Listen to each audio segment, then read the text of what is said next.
എല്ലാവർക്കും നമസ്കാരം. സ്വാമിയെ ശരണമയ്യപ്പ. ഇന്ന് നമ്മൾ 20ാമത്തെ ദിവസമാണ്.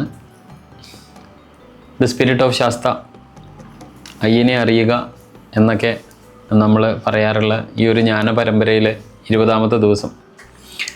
കഴിഞ്ഞ 19 ദിവസങ്ങളിലെയും നിങ്ങൾക്ക് ഞാൻ പകർന്നു തന്ന എനിക്കറിയാവുന്ന അയ്യനെക്കുറിച്ചിട്ടുള്ള കാര്യങ്ങൾ നിങ്ങൾ വളരെയേറെ മനസ്സിലേക്ക് സ്വീകരിച്ചിട്ടുണ്ടാവും. നിങ്ങളുടെ ചിന്താമണ്ഡലത്തിൽ അതൊക്കെ നിങ്ങൾ നന്നായിട്ട് വിചിന്തനം ചെയ്തിട്ടുണ്ടാവും എന്ന് പ്രതീക്ഷിക്കുകയാണ്.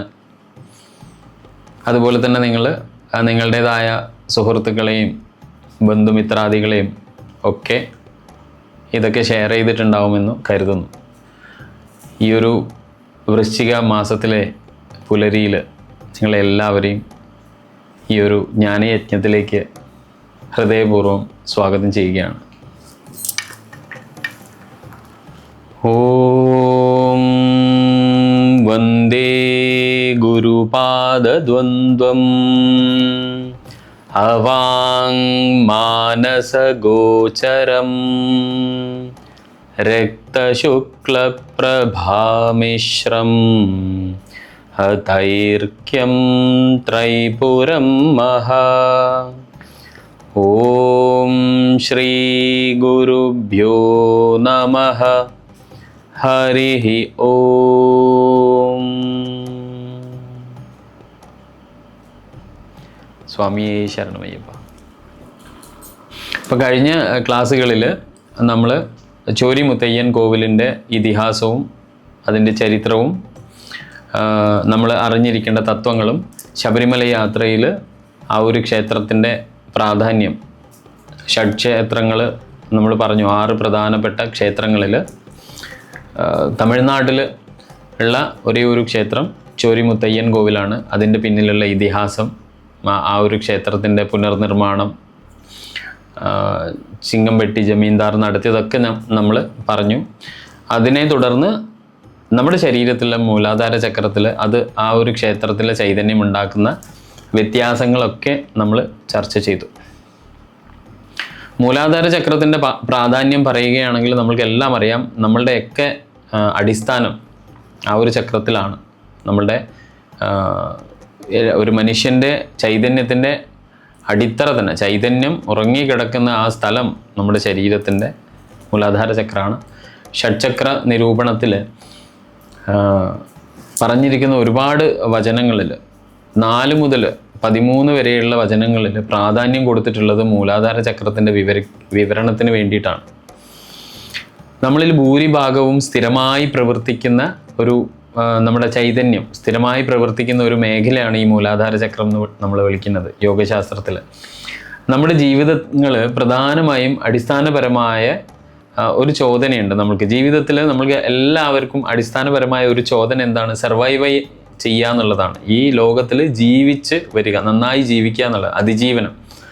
അതിനുശേഷം 2ാമത്തെ പ്രാധാന്യം നമ്മൾക്ക് എല്ലാ ജീവിതത്തിലും എന്ന് പറഞ്ഞാൽ മക്കൾ, അടുത്ത തലമുറ എന്നുള്ള ഈ 2 കാര്യങ്ങളാണ് ശരിക്കും നമ്മൾ ഒരു മനുഷ്യൻ്റെ അടിസ്ഥാന ജീവിതത്തിലെ ആഗ്രഹങ്ങൾ ഏതാന്ന് പറഞ്ഞാൽ ഇത് 2 ആയിരിക്കും. അതായത് ഈ ജീവിതമാകുന്ന ആ ഒരു സംസാര സാഗരത്തിലെ അതിജീവിക്കുക അല്ലേ, അതിനുള്ള ആഗ്രഹങ്ങൾ നേടാൻ വേണ്ടിയിട്ട് നമ്മൾക്കുണ്ടാവുന്ന ബുദ്ധിമുട്ടുകൾ തരണം ചെയ്യാൻ സാമ്പത്തികമായ അടിത്തറ, അതാണ് നമ്മളെ സർവൈവൽ ഇൻസ്റ്റിങ്ക്റ്റ്. അത് കഴിഞ്ഞതിന് ശേഷം, ആ സർവൈവൽ നമ്മൾ നേടിയതിന് ശേഷം പിന്നെ നമ്മൾക്കുള്ളത് പ്രജനനം, അതായത് നെക്സ്റ്റ് ജനറേഷൻ, അടുത്ത തലമുറ, മക്കളെ എന്നുള്ള ആ ഒരു കൺസെപ്റ്റ്. അപ്പോൾ ഈ 2 കാര്യങ്ങളെ വിജയകരമായി നിറവേറ്റാൻ വേണ്ടിയിട്ട് നമ്മൾക്ക് നല്ല പോലെ ചൈതന്യവത്തായ ഒരു ആരോഗ്യകരമായ മൂലാധാര ചക്രം നമ്മൾക്ക് ആവശ്യമാണ്. മൂലാധാര ചക്രത്തിൻ്റെ അധിഷ്ഠാത്രി ദേവത, അതായത് പുരുഷ എനർജി നമ്മൾ കഴിഞ്ഞ ക്ലാസ്സിൽ പരിശോധിച്ചു, അത് ബ്രഹ്മാവാണ്. മൂലാധാരം ഉത്തേജിക്കപ്പെടുമ്പോൾ അദ്ദേഹത്തിൻ്റെ സൃഷ്ടിപരമായ കഴിവുകളാണ് ശരിക്കും നമ്മുടെ പ്രവണതകളായിട്ട് മാറുക. നമ്മൾക്കുണ്ടാവുന്ന പ്രവണത എന്ന് പറഞ്ഞാൽ നമ്മുടെ ശരീരത്തിലുള്ള ബ്രഹ്മതത്വം എന്ന് പറഞ്ഞാൽ ഇവിടെ ബ്രഹ്മാവ് സൃഷ്ടി തത്വത്തിൽ, ആ തത്വത്തിൻ്റെ ഉണർവ് എത്രത്തോളമുണ്ട് അത്രത്തോളം നമ്മളുടെ പ്രവണതകൾ, സൃഷ്ടിപരമായ കഴിവുകൾ നമ്മൾ പ്രകടിപ്പിക്കാൻ വേണ്ടി തുടങ്ങും. പ്രവൃത്തി മാർഗത്തിലുള്ളവർക്കാണെങ്കിൽ ശക്തി, അല്ലെങ്കിൽ നമ്മളവരെ വിളിക്കും ഭൈരവി അല്ലേ. പ്രവൃത്തി മാർഗം എന്ന് പറഞ്ഞാൽ നമ്മൾ ഈ ലൗകിക ജീവിതത്തിൽ ഇടപെട്ടുകൊണ്ട് നമ്മൾ ജീവിക്കുന്ന ഒരു ഭൗതിക തലത്തിന് പ്രാധാന്യം കൊടുത്തുകൊണ്ടുള്ള ഒരു ജീവിത മാർഗം, പ്രവൃത്തി കർമ്മത്തിലൂടെ ഉള്ള ആ ജീവിതയാത്ര. അതിൽ സ്ത്രീ ശക്തിയായ ഡാകിനി ദേവിയാണ് കൂടുതൽ ആ ചക്രം ഭരിക്കുന്നത് എന്ന് പറയാം. പിന്നെ അവിടെ തന്നെ ലിംഗരൂപത്തിലുള്ള സ്വയംഭൂ, അതിനെ ചുറ്റിപ്പൊതിഞ്ഞ് ഒരു പരമസാക്ഷാത്കാരത്തിന് നമ്മൾക്ക് മനുഷ്യൻ്റെ ജീവിതത്തിലെ പരമമായ ലക്ഷ്യം കൈവരിക്കുന്ന ആ കുണ്ടലിനി ഊർജം, ഇതാണ് ശരിക്കും മൂലാധാര ചക്രത്തിൽ ഉണ്ടാകുന്നത്. അതുകൊണ്ട് തന്നെയാണ് ഇപ്പോൾ സ്ത്രീകളെ സംബന്ധിച്ചിട്ട് ശക്തി പ്രകൃതിയാണ് എന്നൊക്കെ പറയുമ്പോൾ നമുക്ക് നാട്യശാസ്ത്രമൊക്കെ നോക്കിയാൽ തന്നെ അറിയാം, ഏറ്റവും കൂടുതൽ പ്രാധാന്യം ഒരു മനുഷ്യൻ്റെ അരക്കെട്ടിലാണ് എന്ന് നമ്മൾ പറയും. കാരണം എന്താണ്, ആ ഭാഗമാണ് നമ്മുടെ മൂലാധാര ചക്രം, നമ്മളെ അസ്തിത്വം ഉറങ്ങുന്ന സ്ഥലം. അപ്പോൾ എങ്ങനെയാണ് അത് ഒരു ഗുരുവിൻ്റെ ഉപദേശങ്ങൾ അനുസരിച്ച് പ്രവൃത്തി മാർഗമാണോ നിവൃത്തി മാർഗമാണോ ഇയാൾക്ക് ചേരുക എന്നുള്ളത് നമ്മുടെ ഗുരുവാണ് തീരുമാനിക്കുക. ഇനിയിപ്പോൾ നിവൃത്തി മാർഗത്തിലാണ് നമ്മൾ സഞ്ചരിക്കുന്നതെങ്കിൽ മൂലാധാര ചക്രത്തിനെ ഉത്തേജിപ്പിക്കൽ എന്ന് പറഞ്ഞാൽ വളരെ പ്രാധാന്യമുള്ളതാണ്. നിവൃത്തി മാർഗം എന്ന് പറഞ്ഞാൽ ഈ പറയുന്ന പോലെ നമ്മുടെ ലൗകികമായ കാര്യങ്ങളിൽ താല്പര്യങ്ങൾ കുറച്ചുകൊണ്ട് ആധ്യാത്മിക തലങ്ങളിലേക്കുള്ള യാത്രയാണ്. അവിടെ ഈ കുണ്ടലിനി ചൈതന്യം വളരെ വളരെ വളരെ പ്രാധാന്യം അർഹിക്കുന്ന ആ യാത്രയിൽ. ഇപ്പം മൂലാധാര ചക്രത്തിൽ ഒരു സർപ്പത്തെ പോലെ ഉറങ്ങിക്കിടക്കുന്ന ആ കുണ്ടലിനി ശക്തിയെ ഉണർത്തണമെങ്കിൽ ഈ പറയുന്ന പോലെ ഒരു ഗുരുവിൻ്റെ ഗൈഡൻസ് ആവശ്യമാണ് നമുക്ക്. അപ്പോൾ മൂലാധാര ചക്രത്തിൽ ഒരു സർപ്പത്തെ പോലെ ചുരുണ്ട് കിടക്കുന്ന വൈദ്യുതി ശക്തി പോലെ അത്യുജ്വലമായ ഒരു ശക്തിയാണത് കുണ്ടലിനി ശക്തിയെ കണക്കാക്കപ്പെടുന്നത് യോഗദർശനം. ഉണർത്തപ്പെട്ടാൽ അത് നട്ടെല്ലിന് സമാന്തരമായി സൂക്ഷ്മമായ സുഷുമ്നയിലൂടെ തുളച്ച് കയറി ഓരോ ചക്രത്തിനെയും അല്ലേ, നമ്മൾ ലളിതാ സഹസ്രനാമത്തിൽ ചക്രവിഭേദിനി എന്ന് നമ്മൾ ദേവിയെ വിളിക്കുന്നത് കേട്ടിട്ടില്ലേ? കാരണം ഈ ശക്തി തന്നെയാണ് അവൾ കുണ്ടലിനി. അപ്പോൾ അത് ഉണർന്നു കഴിഞ്ഞാൽ നമ്മുടെ ശരീരത്തിലെ ഓരോ ചക്രത്തിനെയും ഭേദിച്ച് ആ വഴിയിലുള്ള എല്ലാ ചക്രത്തിനെയും അത് ആക്ടിവേറ്റ് ചെയ്യും. അപ്പോൾ അതനുസരിച്ചിട്ട് അസഹ്യമായ ചൂട് ചില ആളുകൾക്ക് അങ്ങനെയാണ് അനുഭവപ്പെടുക. ബോഡി എന്താ പറയുക, അനിയന്ത്രിതമായ ചൂടുണ്ടാവും. ചില ആളുകൾക്ക് വളരെ ശാന്തമായ തണുപ്പ് അനുഭവപ്പെടും. ഇങ്ങനെയൊക്കെ ശരിക്കും ആത്മീയമായ ലോകത്തിൽ സഞ്ചരിക്കുന്ന ആളുകൾക്ക് ഇങ്ങനെയുള്ള ദിവ്യമായ അനുഭവങ്ങളൊക്കെ അവർക്ക് ഉണ്ടാവും. ഇപ്പോൾ ചോരി മുത്തയ്യൻ കോവിലിലെ ചൈതന്യത്തെ അനുഭവിച്ച് നമ്മുടെയൊക്കെ ശബരിമലയിൽ പോകുമ്പോൾ ഒരു ഗുരുസ്വാമി ഉണ്ടാവുമല്ലോ, ഗുരുസ്വാമിയിൽ നിന്ന് ഈ ക്ഷേത്രത്തിൽ നിന്നാണ് മാലയിടൽ അല്ലെങ്കിൽ മാല സ്വീകരിക്കുക. അതേ തുടർന്ന് അദ്ദേഹം ഒരു ജീവിത പദ്ധതി ആ ഒരു ഭക്തന് നൽകും. കാരണം എന്തിനാണ്, അയാളുടെ കുണ്ടലിനി അടുത്ത 41 ദിവസത്തെ കഠിന വ്രതമാണ്. കഠിന വ്രതം എന്തിനാണ് കഠിന വ്രതം എന്ന് പറഞ്ഞാൽ, ഇന്ന് എന്നോട് ഒരമ്മ ചോദിക്കുകയുണ്ടായി, എന്തിനാണ് ശബരിമലയിൽ പോകുമ്പോൾ നമ്മൾ കറുപ്പ് വസ്ത്രം ധരിക്കുന്നത്?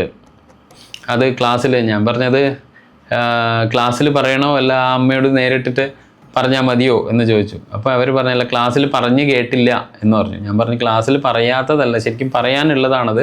അത് വരുന്ന വഴിക്ക് നമ്മൾ പറയും. പക്ഷെ എന്നാൽ അത് ചോദിച്ച സ്ഥിതിക്ക് ഞാൻ വിചാരിച്ചു ഇന്ന് എന്തായാലും നമുക്കതിന് പറയാം.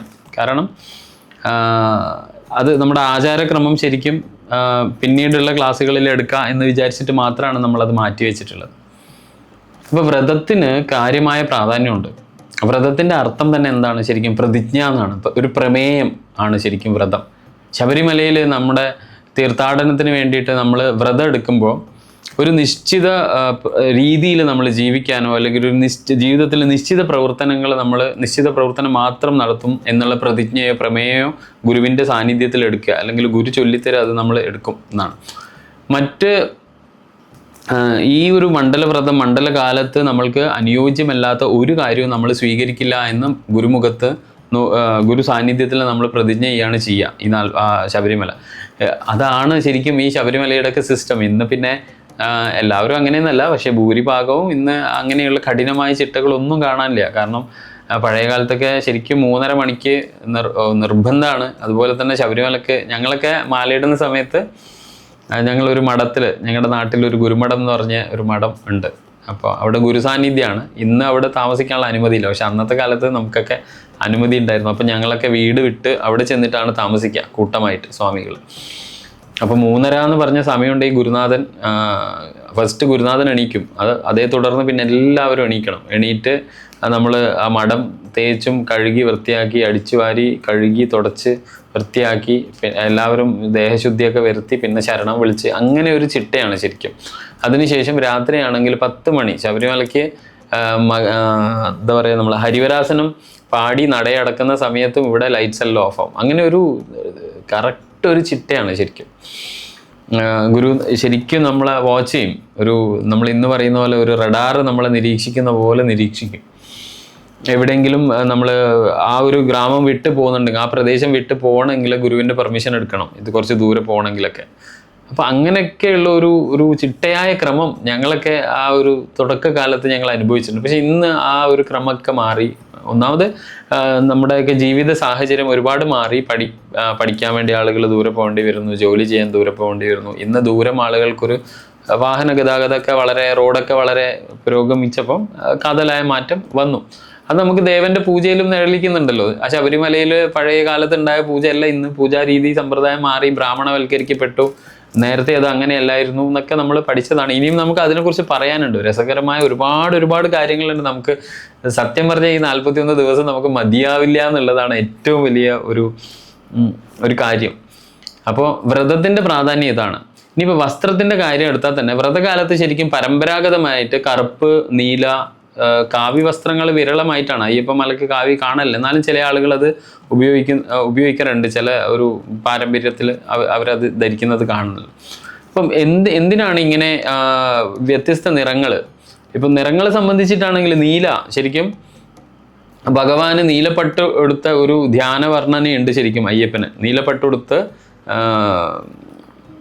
ഗജാരൂഢനായി സഞ്ചരിക്കുന്ന അയ്യപ്പനെ കുറിച്ചിട്ടുള്ള, അതായത് നീലമേഘശ്യാമളൻ വർണ്ണൻ എന്ന് വിശേഷിപ്പിക്കാറുണ്ട്. അപ്പോൾ ഭൂരിഭാഗം ഭക്തരും ഭഗവാനുമായി സഹവസിക്കാൻ വേണ്ടിയിട്ട് നീല നിറമുള്ള മുണ്ടാണ് ധരിക്കുക. അതായത് അയ്യപ്പനുമായിട്ടൊരു താതാത്മ്യമാണ് ഞാൻ തന്നെ. കാരണം മാല ഇടുന്നതോടുകൂടി ശരിക്കും ഒരു അയ്യപ്പൻ എന്താണ് ആയി മാറുന്നത് എന്ന് പറഞ്ഞാൽ അയാൾ സ്വയം അയ്യപ്പനായി മാറുകയാണ്. അയാൾ സ്വയം അയ്യപ്പനായി മാറുക എന്ന് പറഞ്ഞാൽ അതിൻ്റെ അർത്ഥം എന്താണ്? അയാൾ അയ്യപ്പൻ്റെ പ്രതിപുരുഷനാണ്. അവിടെ വേറെ ഒരു അസ്തിത്വമല്ല നമ്മൾ ആ സമയത്ത്. അപ്പോൾ സ്വയം അയ്യപ്പനായി മാറുന്ന സമയത്ത് എന്താണ്? എൻ്റെ വേഷവിധാനങ്ങളും അയ്യപ്പനെ വർണ്ണിച്ചിരിക്കുന്നതിൽ താതാത്മ്യം പ്രാപിക്കുക എന്നുള്ള ഒരു കാഴ്ചപ്പാടാണ്. ഇനി കറുപ്പിൻ്റെ കാര്യമാണെങ്കിൽ അത് വലിയ ഒരുപാട് കാര്യങ്ങൾ പറയാറുണ്ട്. കറുപ്പ് ശരിക്കും ശനീശ്വരൻ്റെ നിറമായിട്ടാണ് സങ്കല്പം. ശനിദോഷം അനുഭവിക്കുന്നവരോടാണ് ശരിക്കും കറുത്ത മുണ്ടുകൾ ധരിക്കാൻ ഗുരുസ്വാമിമാർ നിർദ്ദേശിക്കും. അങ്ങനെ അവർ ശനിദോഷത്തിൽ നിന്ന് മോചിതരാകാൻ കഴിയും എന്നുള്ളതാണ്. അതുകൂടാതെ തന്നെ ഈ കറുപ്പ് ധരിക്കുന്നതോടൊപ്പം ചില ഗുരുസ്വാമിമാർ ശനീശ്വരനെ പ്രീതിപ്പെടുത്താൻ മല ചവിട്ടുമ്പോൾ, പമ്പയിൽ നിന്ന് നമ്മൾ മല ചവിട്ടുമ്പോൾ തന്നെ ശനീശ്വരൻ്റെ 12 സ്തോത്രങ്ങൾ ജപിപ്പിച്ചിട്ട് ഇവരെ മല ചവിട്ടിക്കുന്ന ഒരു രീതിയുണ്ട് ശരിക്കും. അതൊക്കെയാണ് ഞാൻ പറഞ്ഞ പോലെ ഗുരുസ്വാമി എന്ന് പറഞ്ഞാൽ ശരിക്കും നമ്മൾ ഗൈഡ് ചെയ്യുന്ന ആളാണ്. ശരിക്കും ഈ ഒരു ഉപാസനയിൽ നമ്മുടെ ഗൈഡ് ചെയ്യുന്ന നമ്മൾ പറയില്ല, ഒരു ആചാര്യൻ തന്നെയാണ്. ഇന്ന് ആ ഒരു ഗുരുസ്വാമിയോടുള്ള ആ ഒരു സമർപ്പണ ഭാവമൊക്കെ വളരെ തുലവും കുറഞ്ഞതായിട്ടാണ് കണ്ടുവരുന്നത്. ജനറലി ആണ് ഞാൻ പറയുന്നത്, എല്ലാവരും അങ്ങനെയൊന്നല്ല. പക്ഷെ കൂടുതലായും ഇന്ന് ഗുരുസ്വാമിമാരുടെ റോള് വളരെ, കാരണം ഇന്ന് നേരത്തെ ശബരിമലയിൽ പോവണമെങ്കിൽ നമ്മൾക്ക് ഈ ശബരിമലയിൽ എത്രയോ തവണയൊക്കെ പോയി പരിചയമുള്ള, എത്രയോ വർഷം ശബരിമല തീർത്ഥാടനം നടത്തിയ ആളുകളാണ് ഗുരുസ്വാമിമാരായിട്ട് ഒരു പ്രദേശത്ത് ഉയർന്നു വരിക. ആ ഒരു സീനിയോറിറ്റി ബേസിസിലാണത്, അറിവിൻ്റെയും ഇതിൻ്റെയൊക്കെ ബേസിസിൽ. അപ്പോൾ അങ്ങനെയുള്ള ആളുകളാണ് നമ്മളെ കൊണ്ടുപോകുക. പക്ഷേ ഇന്ന് ഞാൻ നേരത്തെ പറഞ്ഞതുപോലെ സൗകര്യങ്ങളുടെ വികസനം, അടിസ്ഥാന സൗകര്യങ്ങൾ വികസിച്ചു, വാഹന ഗതാഗത സൗകര്യങ്ങൾ വികസിച്ചു. അതുപോലെ തന്നെ ശബരിമലയിൽ നമ്മൾക്ക് കിട്ടുന്ന സൗകര്യങ്ങൾ ദേവസ്വം ബോർഡും ഗവൺമെൻറ്റും ഒരു പരിധി വരെ, പഴയ ഇതൊക്കെ കുറേ കോൺക്രീറ്റ് ബിൽഡിങ്സ്, കുറേ റോഡ്സ്, അല്ലെ ചന്ദ്രാനന്ദൻ റോഡ്, ഇതൊക്കെ നമുക്ക് അറിയുന്നതാണ്. അതൊക്കെ പിന്നീട് സൗകര്യാർത്ഥമുണ്ട്. അപ്പോൾ സൗകര്യങ്ങൾ വർദ്ധിച്ചപ്പോൾ എന്തായി എന്ന് പറഞ്ഞാൽ ആർക്കും പോവാം എന്നുള്ള, ഞാൻ പറഞ്ഞില്ലേ, മിയർ ഒരു അമ്പലത്തിൽ പോകുന്ന ഒരു അവസ്ഥയിലേക്ക് അത് ഇപ്പോൾ ധാരാളം ടൂർ ഓപ്പറേറ്റേഴ്സ് ഉണ്ട്. അപ്പോൾ അവർ ശബരിമല സീസൺ ആകുമ്പോൾ ഒരാൾക്ക് ഒരു സീറ്റിന് എന്ന് പറയും, അവർ തന്നെ കെട്ടുനിറ, ഇതൊക്കെ ഉണ്ട്. ഇതൊന്നും തെറ്റെന്നല്ല, കാരണം ലോകം മാറുകയാണ്. അതിനനുസരിച്ചിട്ട് ആ മനുഷ്യൻ്റെ ജീവിത രീതിയിൽ മാറ്റം ഉണ്ടാവും, ജീവിതക്രമത്തിൽ മാറ്റം ഉണ്ടാവും. പക്ഷെ നമ്മൾ എപ്പോഴും ശ്രദ്ധിക്കേണ്ടത്, എൻ്റെ വ്യക്തിപരമായ ഒരു അഭിപ്രായം പറയാം, അതൊരിക്കലും യതീശയുടെ ഒരു അഭിപ്രായമായിട്ട് പോലും നിങ്ങൾ കൂട്ടരുത്. ആചാരങ്ങളിൽ ഒരിക്കലും നമ്മൾ വെള്ളം ചേർക്കാതിരിക്കുന്നതാണ് നല്ലത്, അതിനെ ഡൈല്യൂട്ട് ചെയ്യാതിരിക്കുന്നതാണ് നല്ലത്. കാരണം നമ്മുടെ ഋഷീശ്വരന്മാരാരും ശാസ്ത്രീയത അറിയാത്തവരല്ല. അവരൊരു ക്രമം നമ്മൾക്ക് നിർദ്ദേശിച്ചിട്ടുണ്ടെങ്കിൽ അത് എല്ലാ വിശ്വാസത്തിലും നമ്മൾ എടുക്കേണ്ടത് അത് നമ്മുടെ നന്മയ്ക്ക് വേണ്ടി ആയിരിക്കും എന്നുള്ള കാര്യം നമ്മൾ ഉറച്ച് വിശ്വസിക്കണം. പക്ഷെ എന്തുകൊണ്ടോ ഇന്ന് ആളുകൾ ആ ഒരു പ്രവണത വളരെ കുറഞ്ഞു വരുന്നു. എന്തോ ആവട്ടെ, പ്രാർത്ഥിക്കാം അല്ലേ, തിരിച്ച് ആ ഒരു ഗുരു ഭക്തിയോടൊക്കെയുള്ള സമർപ്പണം ഇതൊക്കെ പറയുമ്പോൾ ശങ്കരാചാര്യരുടെ ഓർമ്മ വരികയാണ്. ഗുരുപാദക സ്തോത്രത്തിൽ പറയുന്നുണ്ടല്ലേ, അനന്ത സംസാര സമുദ്രതാര നൗകായിതാഭ്യാം ഗുരുഭക്തിതാഭ്യാം വൈരാഗ്യ സാമ്രാജ്യത പൂജനാഭ്യാം നമോ നമ ശ്രീ ഗുരുപാദുകാഭ്യാം. ഗുരുതത്വം ശരിക്കും ഗുരുവിൻ്റെ പാദകമലങ്ങൾ അത്രയും പവിത്രമാണ്. ശരിക്കും ആ ഗുരുതത്വം ഒക്കെ ഈ ശബരിമല തീർത്ഥാടനത്തിൽ വളരെയേറെ പ്രാധാന്യമുള്ളതാണ്. നമ്മളതൊക്കെ വളരെ പ്രാധാന്യത്തോടു കൂടി തന്നെ വരും തലമുറ അനുഷ്ഠിക്കണം എന്നാണ് എൻ്റെ വ്യക്തിപരമായ ഒരു അഭിപ്രായം. അപ്പോൾ പറഞ്ഞു വന്നത്, ഈ കറുപ്പ് നിറം നമ്മൾ ധരിക്കുന്നത് നമ്മുടെ ശനിദോഷം തീരാനാണ്. അതുപോലെ തന്നെ ഈ ഗുരുസ്വാമിമാർ ഈ ശനിദോഷമുള്ള ഭക്തന്മാർക്ക് മല ചവിട്ടുന്ന സമയത്ത് ശനീശ്വരനെ പ്രീതിപ്പെടുത്താനുള്ള 12 സ്തോത്രങ്ങൾ, അതിനനുസരിച്ചിട്ടുള്ള മന്ത്രങ്ങളൊക്കെ ജപിക്കാൻ വേണ്ടിയിട്ട് അവരോട് നിർദ്ദേശം കൊടുക്കും, അല്ലെങ്കിൽ അവർക്ക് അതിനുള്ള ഉപാസനാ മന്ത്രങ്ങളോ രീതികളൊക്കെ പറഞ്ഞു കൊടുക്കും. അങ്ങനെ അങ്ങനെയുള്ള അയ്യപ്പന്മാർ മുകളിലേക്ക് എത്തുമ്പോൾ തന്നെ ശനി ഭഗവാൻ അവരുടെ ജീവിതത്തിൽ നിന്ന് സ്വയം അകന്നു പോകും എന്നാണ് ശരിക്കും ഇതിൻ്റെ ഉള്ളിലുള്ള താത്വികമായ ഒരു ആചാരരീതി. അതുപോലെ തന്നെ കുങ്കുമ കളറുള്ള മുണ്ട് അല്ലെങ്കിൽ കാവി വസ്ത്രങ്ങളൊക്കെ ധരിക്കുന്നത് നമ്മൾ കാണാറുണ്ട്. അത് ഗൃഹസ്ഥാശ്രമത്തിനുള്ളിൽ സന്യാസിയുടെ ജീവിതം നയിക്കുന്ന ചില അയ്യപ്പ ഭക്തരുണ്ട്. അവർ ഈ ഡിറ്റാച്ച്ഡ് ആയിട്ട് ഒക്കെ ഉള്ള ജീവിതം, അതായത് സമൂഹത്തിൽ തന്നെ ജീവിക്കും, പക്ഷെ അവർ ചിലപ്പോൾ ഈ പറയുന്ന പോലെ വിഭാര്യനായിട്ടോ അല്ലെങ്കിൽ കല്യാണം കഴിക്കാത്ത ആളുകളോ ഒക്കെ ആയിട്ട് സമൂഹത്തിനകത്ത് തന്നെ ഗൃഹസ്ഥാശ്രമത്തിൽ തന്നെ സന്യാസ ജീവിതം നയിക്കുന്ന ആൾ, അങ്ങനെയുള്ള ആളുകൾ മിക്കവാറും ഈ കാവി നിറം ഉടുക്കാറുണ്ട്. പിന്നെ വെള്ള നിറം ഉടുത്ത് ഞങ്ങളുടെ പ്രദേശത്തൊക്കെ പോകുന്ന സമയത്ത്, ഞാനൊക്കെ പോകുന്ന സമയത്ത് പോയി തുടങ്ങിയ സ്റ്റാർട്ടിങ്ങിൽ ഉള്ള സമയത്തൊക്കെ ഞാൻ കണ്ടുവരുന്ന രീതി, പല സ്വാമിമാർ അല്ലെങ്കിൽ അയ്യപ്പന്മാരും പമ്പയിൽ നിന്ന് കുളിച്ചു കഴിഞ്ഞാൽ വെള്ളം മുണ്ടുടുത്തിട്ടാണ് മല കയറുക എന്നുള്ളത്. അതായത് വെള്ള വസ്ത്രം ധരിച്ചിട്ട്. അത് ഡിനോട്ട് ചെയ്യുന്നത് സ്വാർത്ഥ താല്പര്യമില്ലാതെ പൂർണ്ണമായി അവനിൽ ശ്രദ്ധ കേന്ദ്രീകരിക്കുന്നവർ, അവനെ നിർഗുണ ഭഗവാനായിട്ട്, അതായത് സഗുണാത്മകതയിൽ ഇതില്ലാതെ ഒരു ബ്രഹ്മസ്വരൂപനായി കണ്ടുകൊണ്ട് അയ്യപ്പൻ, കാരണം നമ്മൾ തന്നെയാണല്ലോ അയ്യപ്പൻ, അപ്പോൾ ആ ഒരു ചൈതന്യത്തെ ബ്രഹ്മസ്വരൂപനായി കണ്ടുകൊണ്ട് ആരാധിക്കുന്ന ഒരു സമ്പ്രദായത്തിലാണ് വെള്ളവസ്ത്രങ്ങൾ പ്രാധാന്യത്തോടെ ധരിക്കുക. അപ്പം ഇങ്ങനെ വ്രതം ആചരിക്കുകയാണെന്ന് മറ്റുള്ളവരെ അറിയിക്കുക എന്നുള്ളതാണ് ഒന്ന്. ഈ വസ്ത്രങ്ങളുടെയൊക്കെ നിറം മാറ്റത്തിന് പിന്നിലുള്ള ഒരു കാര്യം, സാധാരണ മനുഷ്യന്മാർ ഉടുത്ത് നടക്കുന്ന വസ്ത്രം തന്നെ നമ്മൾ ധരിച്ച് നടന്നാൽ സ്വാഭാവികമായിട്ട് നമ്മളിങ്ങനെ ഒരു ക്രമം പിന്തുടരുന്നതായിട്ട് എന്താ പറയുക, സമാജത്തിന് അറിവുണ്ടാവില്ല. കാരണം എന്ന് പറഞ്ഞാൽ ഇപ്പം നമ്മൾ പോകുന്ന സ്ഥലത്തൊക്കെ ഒരു കറുപ്പെടുത്ത ആൾ വരുന്നുണ്ടെങ്കിൽ ഓട്ടോമാറ്റിക്കലായിട്ട് എനിക്ക് അറിയാം അത് മാലയിട്ട ഒരു വ്യക്തി ആയിരിക്കാം എന്നുള്ളത്. അപ്പോൾ അതുകൊണ്ട് തന്നെ ഞാൻ അത് വളരെ ഭക്തിയാദരപൂർവ്വം അത് ഒരു അയ്യപ്പനായി കാണാനൊക്കെ വസ്ത്രത്തിന് ഒരുപാട് എന്താ പറയുക എനർജി ക്യാരി ചെയ്യാൻ വേണ്ടി പറ്റും. അപ്പം അങ്ങനെയും നമ്മൾക്ക് ഈ വസ്ത്രത്തിൻ്റെ കളറിനെ നമ്മൾക്ക് അങ്ങനെ എന്താ പറയുക ചിന്തിക്കാം. അപ്പോൾ ശനിദോഷം മാറുക എന്നുള്ളത്, പിന്നെ വേറെ നമ്മളിപ്പോൾ പ്രാക്ടിക്കലായി ചിന്തിക്കുന്നുണ്ടെങ്കിൽ ഈ കറുപ്പ് എന്നുള്ളത് നല്ലൊരു ക്യാമഫ്ലോജാണ്.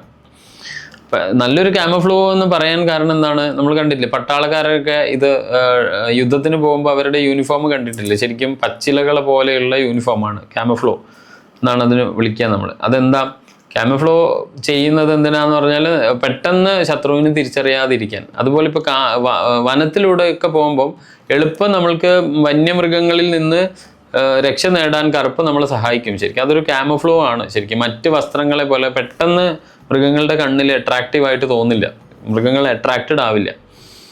അങ്ങനെയും ഒരു പ്രാക്ടിക്കൽ സെൻസ് നമ്മൾക്ക് കറുപ്പിനോട് പറയാം. അപ്പോൾ ശനി എങ്ങനെയാണ് എന്ന് പറഞ്ഞാൽ, ഈ കറുപ്പ് ഇത്രയും പ്രാധാന്യം എന്ന് പറഞ്ഞാൽ ശരിക്കും ശനി ഭഗവാൻ 7 വർഷമൊക്കെയാണ് ശരിക്കും 7-7.5 ശനി എന്നൊക്കെ നമ്മൾ കേട്ടിട്ടില്ലേ. ഒരു വ്യക്തി ഒരു 7 വർഷമൊക്കെയാണ് ശരിക്കും ശനി ബാധിക്കുക. അപ്പോൾ ഇതിന് പിന്നിൽ പറഞ്ഞ് കാണുന്ന ഒരു പുരാണ കഥകൾ എന്താണെന്ന് പറഞ്ഞാൽ, അയ്യപ്പൻ ശനി ഭഗവാനോട് അഭ്യർത്ഥിക്കുകയാണ്, എന്തിനാണ് 7 വർഷത്തിൽ പിന്നെ ഇങ്ങനെ മനുഷ്യരെ ബുദ്ധിമുട്ടിക്കുന്നത്? അതായത് എന്തിനാണ് ശനി ഭഗവാൻ 7 വർഷം മനുഷ്യരെ ബുദ്ധിമുട്ടിക്കുന്നത്? അപ്പോൾ ശനി അയ്യപ്പനോട് പറയുന്നത് എന്ത്? അതാണ് എൻ്റെ ധർമ്മം സ്വാമി, എനിക്ക് എന്ത് ചെയ്യാൻ പറ്റും?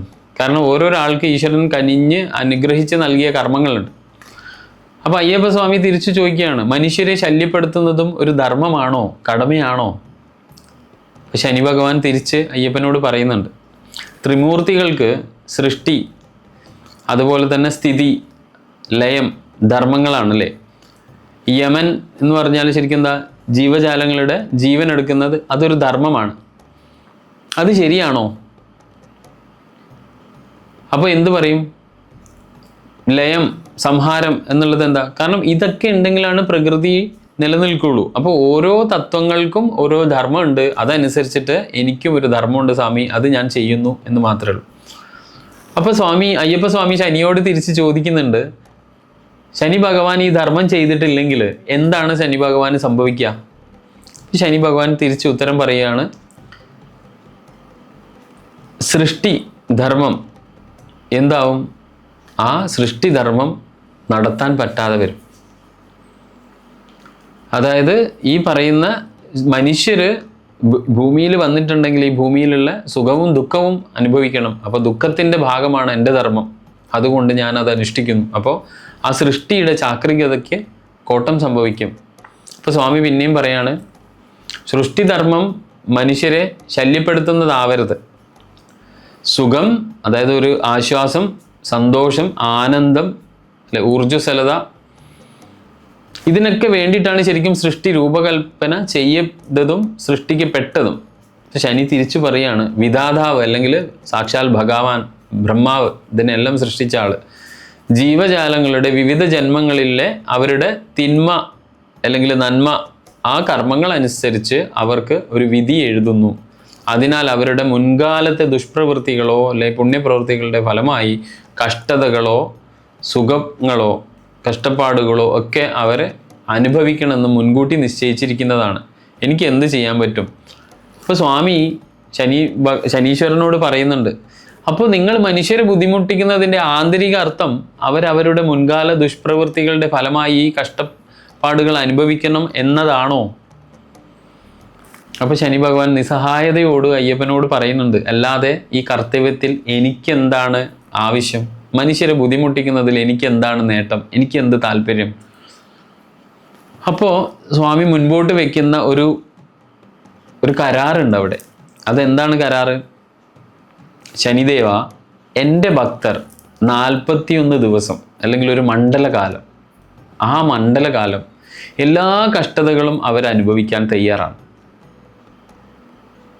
സാധാരണയായി നിങ്ങൾ 7 വർഷത്തിൽ അവരെ കഷ്ടപ്പെടുത്തുന്നതിന് പകരം ഈ ഒരു മണ്ഡലകാലം അവർ പരമാവധി കഷ്ടപ്പാടിലൂടെ അവർ സഞ്ചരിച്ചോളാം. അപ്പോൾ ശനി ഭഗവാൻ വീണ്ടും തിരിച്ചു വയ്ക്കും, അയ്യോ 7 വർഷത്തെ ആ ഒരു കാലക്രമത്തിൻ്റെ സമയം ഉണ്ടല്ലോ, അത് എങ്ങനെയാണ് 41 ദിവസത്തിനുള്ളിൽ അവർക്ക് സഹിച്ചു തീർക്കാൻ പറ്റുക? അപ്പോൾ അവരെ സഹിക്കാൻ ഉണ്ടാകുന്ന ബുദ്ധിമുട്ടുകൾ അല്ലെങ്കിൽ അവരുടെ തടസ്സങ്ങൾ ജീവിതത്തിൽ ഞാൻ ഉണ്ടാക്കുന്നത് എണ്ണത്തിൽ ഒരുപാടുണ്ട്. 7 വർഷം എന്ന് പറഞ്ഞാൽ എത്രയോ എണ്ണം അല്ലെ, എത്രയോ കഷ്ടതകൾ ശനിദേവൻ നമുക്ക്, ശനീശ്വരൻ നമ്മളുടെ ജീവിതത്തിൽ കൊണ്ടുവന്നുകൊണ്ടേയിരിക്കും. വളരെ ആഡംബരത്തിൽ ഭക്ഷണം കഴിക്കുന്ന ആളെ ഞാൻ വളരെ ബുദ്ധിമുട്ടുള്ള ആളുകളാക്കി മാറ്റും അല്ലെ, സമ്പന്നനെ ദരിദ്രനാക്കും. അങ്ങനെ വിശപ്പ് അല്ലെ, അവർക്ക് ശരിയായ സമയത്ത് എന്തൊക്കെയാണോ കിട്ടേണ്ടത് അതൊക്കെ ഞാൻ തടസ്സപ്പെടുത്തും. അപ്പം അയ്യപ്പ സ്വാമി പറയുന്നു, എൻ്റെ ഭക്തർ ദിവസത്തിൽ ഒരിക്കൽ മാത്രമേ ഭക്ഷിക്കുള്ളൂ, അതും സാത്വിക ഭക്ഷണം. സാത്വിക ഭക്ഷണം എന്ന് പറഞ്ഞാൽ അറിയാലോ, എരിവ് പുളിവൊക്കെ ഒഴിവാക്കിയ സാത്വിക ഭക്ഷണം. അപ്പോൾ ശനി പറയാണ്, ഏറ്റവും വലിയ കട്ടിലുകളിലും മെത്തകളിലും ഉറങ്ങുന്നവരെ ഞാൻ മരപ്പലകയിലും താഴെയും ഉറങ്ങാൻ പ്രേരിപ്പിക്കുന്നു. ശനി വരുമ്പോൾ നമ്മളിൽ നടക്കുന്ന കാര്യമാണ് ശനി ഭഗവാൻ അയ്യപ്പനോട് പറയുന്നത്. അപ്പൊ സ്വാമി തിരിച്ചു പറയുന്നുണ്ട്, അവർ എൻ്റെ ഭക്തർ എല്ലാവരും എല്ലാ സുഖസൗകര്യങ്ങളും ഉപേക്ഷിച്ച് പായയോ കിടക്കയോ മെത്തയോ ഒന്നുമില്ലാതെ വെറും തറയിൽ ഉറങ്ങും. അപ്പൊ ശനി പറയാ, കുളിക്കുമ്പോൾ ഉപയോഗിക്കുന്ന എല്ലാ സുഗന്ധ വസ്തുക്കളും അല്ലെ, പഞ്ചാമൃത സ്നാനമോ സുഗന്ധദ്രവ്യങ്ങളോ നല്ല എന്താ പറയുക സൗരഭ്യമുള്ള എണ്ണകളോ അങ്ങനെ എല്ലാം ഉപയോഗിക്കുന്ന ആളുകളെ ഞാൻ എല്ലാ അസുഖങ്ങളും കൊടുത്ത് അവരെ അങ്ങനെ ഒരു സ്നാനം ചെയ്യിക്കാൻ അനുവദിക്കാറില്ല ശനിയുടെ ഈ 7 വർഷക്കാലം. സ്വാമി പറയാണ്, എൻ്റെ ഭക്തർ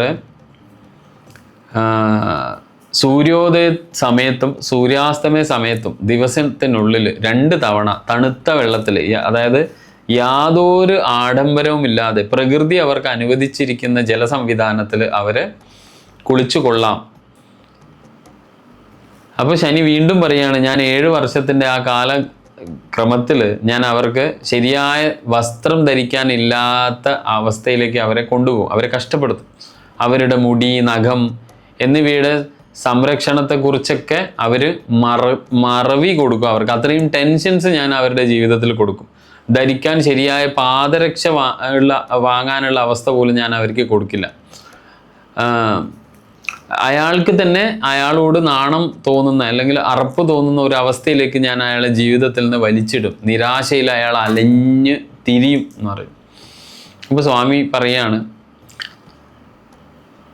കറുത്ത വസ്ത്രം ധരിച്ച്, ഞങ്ങളുടെ പ്രിയപ്പെട്ട വസ്ത്രം കറുപ്പാണ്, നിറം കറുപ്പാണ്, കറുത്ത വസ്ത്രം ധരിച്ച് പാദരക്ഷകൾ ഉപേക്ഷിച്ച് നഗ്നപാദത്തോടെ നഖത്തിൻ്റെയും മുടിയുടെയും സംരക്ഷണങ്ങളും മറന്ന് മാല ധരിച്ച് ദീക്ഷയെടുത്ത് സ്വന്തം വ്യക്തിത്വം മറക്കുന്ന എൻ്റെ ഭക്തരെ സ്വാമികളെന്ന് ഞാൻ വിളിക്കുന്നു. നിങ്ങൾ പറഞ്ഞ ഈ കഷ്ടപ്പാടുകൾ എന്ത് തന്നെ ആയാലും ദീക്ഷയുടെ നിയമങ്ങളുടെ ഭാഗമായി അവർ ഈ കഷ്ടപ്പാടുകൾ ഭക്തിയോടും സന്തോഷത്തോടും കൂടി അനുഭവിക്കാൻ അവർ തയ്യാറാണ്. താങ്കൾക്ക് സന്തോഷമായോ ശനിദേവ? അപ്പൊ ശനിദേവൻ അയ്യപ്പനോട് പറയുന്നുണ്ട്, ഒരു പ്രധാന കാര്യം കൂടി പറയാനുണ്ട്. എൻ്റെ ദർശനത്തിൻ്റെ ഒറ്റ നോട്ടത്തിൽ പരസ്പരം പൂരകമായി, അതായത് ശനിയുടെ ഒരൊറ്റ നോട്ടം, നമ്മൾ ശനിയുടെ ദൃഷ്ടിയിൽ നന്നായി ഇരിക്കുന്ന ഒരു ദമ്പതികളെ പോലും ഞാൻ വേർപിരിച്ചിരിക്കും. നന്നായി പോകുന്ന ഒരു ദാമ്പത്യം പോലും ഞാൻ എന്ത് ചെയ്യും, അതിനെ പരസ്പരം താല്പര്യമില്ലാത്ത അവസ്ഥയിലേക്ക് അവരെ ഞാൻ എത്തിക്കും. അപ്പം സ്വാമി ശനിയോട് പറയുന്ന ഒരു വാക്കാണ്, എൻ്റെ ഭക്തർ ബ്രഹ്മചാരിയായി ജീവിതം ജീവിക്കും. സ്വാമിയെ ശരണമയ്യപ്പ എന്ന് ജപിച്ചുകൊണ്ട് അവർ നിബിഡ വനങ്ങളിൽ നടന്ന് എൻ്റെ ദർശനത്തിനായി വരും. അത്തരം എൻ്റെ ഭക്തരെ നിങ്ങൾ ഒരിക്കലും ബുദ്ധിമുട്ടിക്കരുത്. ജീവിതത്തിലെ എല്ലാ നല്ല കാര്യങ്ങളും നിങ്ങൾ അവർക്ക് എപ്പോഴും നൽകണം. ഇതെൻ്റെ ഉത്തരവാണ്, എൻ്റെ ആഗ്രഹമാണെന്ന് ശനിദേവനോട് അയ്യപ്പൻ പറയുന്നു. അപ്പോൾ ശനിദേവൻ പറയുന്നു, ശാസ്താവ് എന്നുള്ളത് ധർമ്മത്തിൻ്റെ ഒരു അവതാരമാണ്. നിങ്ങളുടെ കൽപ്പന അനുസരിക്കുക എന്നത് എൻ്റെ പ്രധാന കടമയും കൂടിയാകുന്നു. കാരണം നിങ്ങൾ ശ്രീധർമ്മശാസ്താവാണ്, ധർമ്മം നിലനിർത്താൻ അവതരിപ്പിച്ചതാണ്. അപ്പോൾ അങ്ങനെയാണ് ശരിക്കും അയ്യപ്പ ദർശനത്തിന് ഉള്ള ഒരുക്കങ്ങളുടെ ഇടയിൽ ഈ കറുത്ത വസ്ത്രം, നഖങ്ങൾ വെട്ടൽ, മുടി വെട്ടൽ, അതുപോലെ പട്ടുമെത്തയിൽ കിടന്നുറങ്ങൽ, കിടക്കയിൽ, ഇതൊക്കെ ത്യജിക്കുന്നത്, ഈ ഒരു മണ്ഡലകാലം നമ്മൾ ത്യജിക്കുന്നത് എന്തിനാണ്? നമ്മൾക്ക് വേണ്ടിയിട്ട് സാക്ഷാൽ ശ്രീധർമ്മശാസ്താവ് ഓരോ മനുഷ്യൻ്റെ ജാതകത്തിലും 7 വർഷത്തോളം നിൽക്കുന്ന ആ ശനിയുടെ അപഹാരകാലം വളരെ വളരെ സ്മൂത്തായി, വളരെ ശാന്തതയോടുകൂടി അനുഭവിച്ച് തീർക്കാൻ വേണ്ടിയിട്ട് ഭഗവാൻ സാക്ഷാൽ ശ്രീ അയ്യപ്പൻ നമ്മൾക്ക് വേണ്ടിയിട്ട് ചെയ്ത് തന്ന ഒരു കാര്യമാണ്. അതുകൊണ്ട് തന്നെയാണ് പറയാറുള്ളത്, എപ്പോഴും അയ്യപ്പൻ്റെ വ്രതം അനുഷ്ഠിക്കുമ്പോൾ അതിൽ വെള്ളം ചേർക്കരുത്. ഇന്ന് നമ്മൾ കാണുന്നുണ്ട്, എന്താ 5 ദിവസം കൊണ്ട് ശബരിമലയിൽ പോയി വരും, 10 ദിവസം കൊണ്ട് പോയി വരും, 1 ദിവസം കൊണ്ട് പോയി വരും എന്ന് പറയുന്ന രീതി. അപ്പോൾ നിങ്ങൾ ആലോചിച്ച് നോക്കുക, എന്തിനാണ് ഈ കഠിനമായ വ്രതം? അതിന് പിന്നിലുള്ള തത്വം, കറുപ്പൊടുക്കുന്നത് എന്തിന് അല്ലേ? ശനിയുടെ കാരണം അതുകൊണ്ട് തന്നെയാണ് പറയുന്നത്, നമ്മുടെ ജീവിതത്തിൽ അത്രയും ഡിഫിക്കൽട്ടായ സമയം വരുമ്പോഴാണ് എല്ലാവരും തീരുമാനം എടുക്കുക, ഒന്ന് മാലയിട്ട് ശബരിമലക്ക് പോകണം. എന്തിനാണ്? കാരണം അയാളെ ഈ പറയുന്ന ശനിയുടെ ദൃഷ്ടി വലച്ചുകൊണ്ടിരിക്കുമ്പോൾ അയാൾ ജീവിതത്തിൽ എല്ലാ തരം ബുദ്ധിമുട്ടുകളും അനുഭവിക്കുന്ന സമയത്താണ് അയാൾക്ക് ഉള്ളിൽ നിന്ന്, അന്തരാത്മാവിൽ നിന്ന് ആ വിളി വരിക. സാക്ഷാൽ ശ്രീധർമ്മശാസ്താവിനെ പോയി കണ്ട് വണങ്ങി വന്നാൽ നിന്റെ ജീവിതം മാറി മറിയുമെന്നുള്ളത്. അപ്പോൾ ഇതാണ് ശരിക്കും വസ്ത്രങ്ങളുടെ ഒരു കാര്യം സാമാന്യേന പറയാനുള്ളത്. ആഴത്തിൽ പറയാൻ ഇനിയും ഒരുപാടുണ്ട്. പക്ഷെ നമുക്ക് ഈ പറയുന്ന പോലെ ഒരു വലിയ വിജ്ഞാന ഭണ്ഡാരമാണ് നമ്മൾ തുറന്നു വെക്കേണ്ടത്. അപ്പം സത്യം പറഞ്ഞാൽ ഈ 41 ദിവസം എനിക്ക് തോന്നുന്നില്ല മതിയാവുന്ന, അത്രയേറെ പറയാനുണ്ട്, ഇനിയും പറയാനുണ്ട്, ഒരുപാട് പറയാനുണ്ട്. നമ്മൾക്ക് ആവുന്നത് പോലെ ഈ 41 ദിവസം അയ്യൻ്റെ കൂടെ ഇരിക്കാം, പരമാവധി എല്ലാ ടോപ്പിക്കും കവർ ചെയ്ത് നമുക്ക് പോകാനുള്ള ശ്രമം നടത്താം. ഇപ്പം ചരിത്രം, അയ്യപ്പൻ്റെ ചരിത്രത്തെക്കുറിച്ച് നമ്മൾ പറഞ്ഞു വരുന്ന സമയത്താണ് നമ്മൾ ഈ ക്ഷേത്രവും അതിൽ ഉള്ള ബന്ധവും ഒക്കെ നമ്മൾ പറഞ്ഞു. അപ്പം ചരിത്രം ശരിക്കും എന്താണ്? നമ്മൾ പറയും ചരിത്രം ഉറങ്ങുന്ന മണ്ണിൽ എന്നൊക്കെ പറയാറില്ലേ. ചരിത്രം എപ്പോഴും എങ്ങനെയാണ്? ഉറങ്ങാറാണ് പതിവ്. എന്നാൽ അതിനെ തട്ടി ഉണർത്തുമ്പോഴും അത് നമ്മളുടെ അടുത്തേക്ക് ഓർമ്മകളുടെ ഒരു ഭാരവും പേറിയിട്ടാണ് വരിക, നമ്മുടെ മുന്നിലേക്ക് വരിക. ആ വമ്പിച്ച ഭാരവും നല്ല വൈവശ്യം ഉളവാക്കുന്നതാണ്. നമ്മൾക്ക് വളരെ ക്യൂരിയോസിറ്റിയാണ് അത് അറിയാൻ വേണ്ടിയിട്ട്. വേദനകൾ ഉണ്ടാവും, അതിൽ സംഘർഷങ്ങൾ ഉണ്ടാവും, ത്യാഗങ്ങൾ ഉണ്ടാവും, വീരഗാഥകൾ ഉണ്ടാവും, സന്തോഷങ്ങളും അതുപോലെ ഉത്കർഷ അപകർഷങ്ങൾ ഒക്കെ ഉണ്ടാവും, രോധനങ്ങൾ എന്ന് വേണ്ട എല്ലാം ആ ഭണ്ഡാരത്തിലുണ്ടാവും അല്ലേ. ചരിത്രം എന്ന് പറഞ്ഞാൽ അങ്ങനെയാണ്. തലമുറകളുടെ വേദനിപ്പിക്കുന്ന ഓർമ്മകളും ധീര പ്രവൃത്തികളും അവ ഓർത്തു വെക്കുന്ന ചരിത്രത്തിലെ പ്രധാന ഘടകങ്ങളായിട്ട് അങ്ങനെ ഉണ്ടാവും. എഴുതപ്പെട്ടാലും ചരിത്രം എല്ലാം എഴുതപ്പെട്ടതല്ല, ചിലത് വാമൊഴിയൊക്കെ ഉണ്ട്. ഇത്തരം ഓർമ്മയുടെ അവയുടെ ഒരു ഫുട് പ്രിൻറ്റ്സ്, പാദമുദ്ര എന്ന് നമ്മൾ വിളിക്കില്ലേ, അവ അവശേഷിപ്പിക്കുന്ന അല്ലേ. ചരിത്രം എപ്പോഴും നമ്മൾക്ക് ചുറ്റും ഈ ഫുട് പ്രിൻറ്റ്സ് ഇട്ടിട്ടാണ് പോവുക. അത് മായ്ക്കുക എന്ന് പറഞ്ഞാൽ അത്ര എളുപ്പമൊന്നുമല്ല. ചരിത്രത്തെ മായ്ച്ചു കളയാൻ വളരെ ബുദ്ധിമുട്ടാണ്. എപ്പോഴെങ്കിലും അത് മറനീക്കി പുറത്തു വരും. അങ്ങനെ അവിടെ ഇവിടെ ആയിട്ടുള്ള ശിഥിലമായ തെളിവുകളൊക്കെ ചേർത്ത് അതൊരു ഒരു ക്യാൻവാസിൽ ഒരു ഇഴ ചേർത്ത് പൂർവ്വകാലത്തിലേക്ക് ഒന്ന് കണ്ണോടിക്കലാണ് ശരിക്കും ഒരു ചരിത്രകാരൻ ശരിക്കും ചെയ്യേണ്ടത്.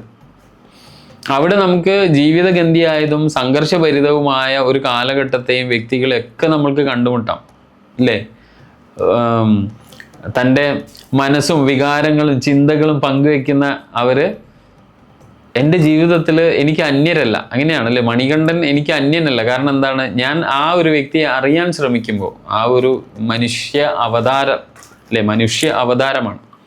ആ മനുഷ്യ അവതാരത്തെ ഞാൻ അറിയാൻ ശ്രമിക്കുമ്പോൾ അയ്യപ്പൻ എൻ്റേതായി മാറും അല്ലെ, ഞാൻ തന്നെ അയ്യപ്പനായി മാറും. അങ്ങനെ ചരിത്രകാലത്തിൻ്റെ നഷ്ടസ്വപ്നങ്ങളും അതിൻ്റെ ഓർമ്മകളും അതൊക്കെ പേറുന്ന പിൽക്കാല സമൂഹം, ശിഥിലമായ ആ ഓർമ്മകളുടെ ആ ഒരു സഞ്ചയം